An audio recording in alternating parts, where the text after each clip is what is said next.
बोलणार माणूसला पुढे जाऊ देत जा. निवेदन फक्त आम्ही जो ग्रंथ ठेवत आहे लिमिटेड कंपनी आरटीओ डिपार्टमेंट आणि कलेक्टर साहेबांना आम्ही तसं सांगितलेलं आहे. महसूल हा कलेक्टरच्या अंडरमध्ये खाली आलं तर बरं होऊन जाईल. आमच्या दादांपाशी इंटरनॅशनल झालं साहेब. त्याच्यामध्ये आपलं काही त्याचा रोल नाही. संविधान आहे, लँड रेव्हेन्यू त्याप्रमाणे यांनी जो कलेक्टर साहेबांनी सांगितलं बाबा हा सगळा महसूल तुमचाच आहे असं, पण मी म्हटलं आमच्या पदरामध्ये पडत नाही व्हायला म्हणून आम्ही दिल्ली गल्ली भारत सरकार, केंद्र सरकार, राज्य सरकार, व्यापारी, कर्मचारी, पुढारी, धर्मवाले, पक्षपातळीवर वैज्ञानिक संशोधन करणारे, अंधश्रद्धावाले, RBI गव्हर्नर आणि तुमचे आठबाण डिपार्टमेंटचे सरकारी अधिकारी, वित्त मंत्रालय यांना सगळ्यांना आम्ही निवेदन दिलेलंच आहे. तेवढं तर वाद नाही. कलेक्टर साहेबांनी सुद्धा सांगितलं की बाबा हे खरं तुमचंच आहे असं, पण आतापर्यंत आमच्या पदरामध्ये काय झालेलं नाही त्याच्यासाठी आम्ही दंड ठेवलेला आहे 1,12,992 लाख करोड. तो आम्ही मीडियामार्फत घेऊ साहेब, त्याबद्दल वाद नाही. तर आता तलाठी आहे, ग्रामसेवक आहे, त्यांच्याकडे आम्ही जात आहे आणि त्यांना सुद्धा सांगतो की बाबा महसूल रेव्हेन्यू जे आहे ते तुमच्या ताब्यामध्ये असल्यानंतर तुम्ही कोणाकडे दिलं होतं आणि केव्हा दिलं होतं त्याची पण आम्ही माहिती घेऊ. हे का कारण हे सगळंच अर्जी मर्जीवर जर चाललं असेल साहेब मग संविधान, land revenue rules, treasury rules मग नावाला असं होऊन जातं आहे की नाही. तर राजस्व भारत सरकार सत्यमेव जयते आणि त्याच्यामध्ये परत हे जे काय आमचं भारत सरकारच्या वतीने आणि भारत सरकारचा आदेश हा नसल्यामुळे आम्ही स्वतः ऑफिस टाकून चालवतो. खरं तर अर्धी मर्जी पद्धतीवर चाललंय. भारत सरकार नावाला बोर्ड आहे साहेब.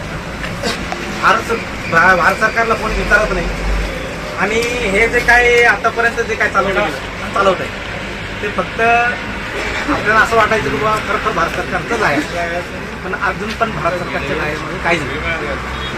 हे फार मोठा विषय मोठा आहे, इंटरनॅशनल आहे. यांना काय वाटायचं की बाबा हा काहीतरी उद्योग घेऊन बसला, उद्योग नाही सांगितलं. संवैधानिक लँड रेव्हेन्यू रूल्सला ट्रेझरी रूल्सप्रमाणे हा जो हक्क अधिकार आहे तो सगळ्यांना भेटायला पाहिजे. सगळ्यांचाच हक्क अधिकार आहे. अशा पद्धतीने आम्ही हे काम करत आहे. त्याला असं नाही की बाबा पैसाच प्यारा आहे असं नाही, पैसापेक्षा माणूस पण प्यारा आहे. पण या लोकांनी काय केलं की बाबा अर्धी मर्जी फर्जीवर चालवलं म्हणून आम्ही सगळं RTI मध्ये टाकून नाहीले बनवून मग आम्ही मैदानामध्ये उतरलो. बाकी काय नाही. नमस्कार, D24 तास पेड न्यूज चॅनल तुम्ही पाहू शकता. भारत सरकार कुटुंब परिवार यांच्या माध्यमातून आज महाराष्ट्र RTO बॉर्डर या ठिकाणी उपस्थित आहे. त्यांच्या अनेक समस्या या ठिकाणी. आपल्यासोबत काही अधिकारी देखील आहेत. दादा, आपण या ठिकाणी आलात, काय विषय आहे? विषय गंभीर आहे. तो विषय असा आहे का फक्त एवढंच लोक म्हणतात की बाबा सरकारी आहे. सरकारी नसताना सरकारी आहे दिसत आहे डोळ्यासमोर, पण भारत सरकारचं पण नाही, केंद्र सरकारचं पण नाही, राज्य सरकारचं पण नाही. हे सगळं कंपनीवाले चालवत आहे, चालवत राहतील. याच्या पुढे तसं नाही चालायला पाहिजे एवढीच आमची इच्छा आहे आणि सगळ्यांचा हक्क अधिकार आहे तो सगळ्यांना भेटायला पाहिजे. या ठिकाणी जो महसूल होतो तो कुठल्या ठिकाणी बरोबर ते कलेक्टरच्या अंडरमध्ये असतो आणि कलेक्टरकडे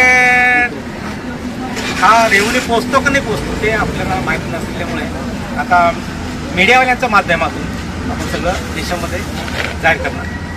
सर, काय सांगणार या ठिकाणी भारत सरकार कुटुंब परिवाराचे जे लोक या ठिकाणी उपस्थित आहेत, काय सांगणार? हे यांच्या ज्या मागण्या आहेत त्या संदर्भात आपण काय हे जे यांनी जे सांगितलं की यांचा जो या ठिकाणी जो कर वसूल केला जातो तो कुठे देतो? सरकारला, भारत सरकार कुटुंबाला नाही देतात. हा कुठल्या ठिकाणी वर्ग होतो? काही पुढाऱ्यांच्या ठिकाणी होतो, काही राजकीय पक्षांमध्ये होत्या, कुठल्या ठिकाणी जातो? बरोबर, कुठे जातो हा कर? यांना जर मिळत नसेल तर नेमका कुठे झाला? शासनाने ठेकेदार नेमलेले सर. बाकीचे कर वसुल्या वाहनाकडून जे केलं जातं त्यांना कारवाई करून शासनाच्या सर आम्हाला असं देखील कळालं की इथले काही हप्तेही बरेचसे राजकीय लोकांपर्यंत जातात, इतर पुढाऱ्यांपर्यंत जातात, अनेक लोकांपर्यंत जातात, पण जे ज्या ह्या शहराचे जे मूल निवासी लोक आहेत त्यांच्यापर्यंत जात नाही भारत सरकार कुटुंब परिवार आजपर्यंत. मग त्याच्यामुळेच तर ते लोक या ठिकाणी आज आले. आपली काय प्रतिक्रिया असेल? नाही असं कुठं म्हणजे आम्हाला असं काय नाही, मग का थांबलं सर? काय म्हणणं सर? भारत सरकार कुटुंब परिवार याचा उद्देश, याच्या संदर्भात आपल्याला काही माहिती आहे का? ते देखील आपण सांगा. त्यांचा विषय लँड रेव्हेन्यूशी आहे आणि लँड रेव्हेन्यू हे महसूल खात्याच्या अंडर आहे. आम्ही ही जो प्रकल्प आहे हा बीओटी तत्वावरचा आहे आणि आता हा अदानी कंपनीकडे हस्तांतरित झालेला आहे. आम्हाला त्यांनी फक्त इथं सोयीसुविधा उपलब्ध करून दिलेल्या आहेत आणि तिथं आम्ही आमचं शासकीय काम करत आहे. त्या शासकीय बाकी वाहनांकडनं दंड वसुली करणे, टॅक्स रिकवर करणे आणि तो आम्ही त्या हेडखाली ट्रेझरीमध्ये तो रोजच्या रोज जमा होतो. परंतु लँड रेव्हेन्यूशी आमचा संबंध असल्यामुळे त्यांचं जे म्हणणं आहे ते आम्हाला काही समजत नाही. त्यांच्या मागण्याही अजून भारत सरकार कुटुंब परिवार तर आपल्याला कळत असेल ना काय काय विषय आहे, परंतु तो जो विषय आहे तो आमच्या अखत्यारीत नसल्यामुळे त्याच्याबद्दल काही आम्हाला पण ज्ञान आज तुम्ही हे जे गोष्टी भारत तत्वावर चालवत आहेत ना, काय म्हणणार भाड्याच्या तत्वावर? कारण नाही, भारत भाडं सरकार नाही आहे, हे बीओटी तत्वावर आहे. हा? BOT BOT. Build operate transfer हे त्यांनी सगळं सोयी सुविधा वापरायच्या. त्याच्या बदल्यात त्यांना टोल कलेक्शनचे हे ऑथराईज मिळालेलं आहे.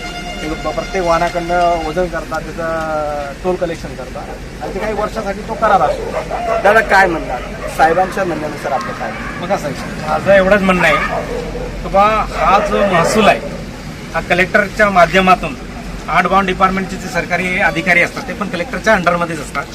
पण हा महसूल आत्तापर्यंत जसा आपण म्हणत आहे की बाबा सरकारच्या ताब्यामध्ये किंवा सरकारी रेव्हेन्यू साहेबांचं म्हणणं आहे की महसूलच्या अंतर्गत आहे. काय सांग? नाही टेझरी खाली आहे तर मग पैसा गेला कुठे?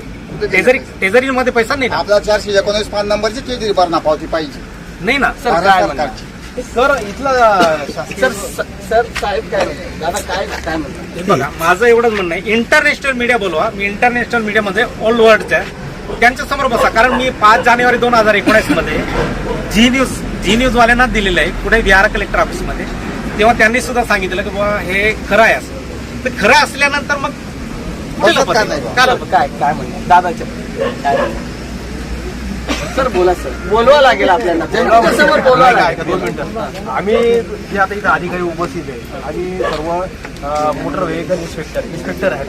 आम्ही ह्याचा हा जो यांचा विषय दादांचा हा प्रशासकीय विषय आहे. प्रशासकीय संबंधित म्हणजे ते प्रशासकीय अधिकारी आमचे जे आहेत समजा धुळे ऑफिसला असतील ते त्याच्यावर वक्तव्य करू शकतील. आम्हाला तो अधिकार नाही आणि त्याचं आम्हाला ज्ञान पण नाही त्या गोष्टी. तुम्ही बघू शकता ह्या ठिकाणी जे वरिष्ठ अधिकारी असतील व ह्या ठिकाणी संपूर्ण भारत सरकार कुटुंब परिवाराचे जेवढेही आदिवासी बांधव असेल हे सांगतात की आमच्या वरिष्ठांना विचारा.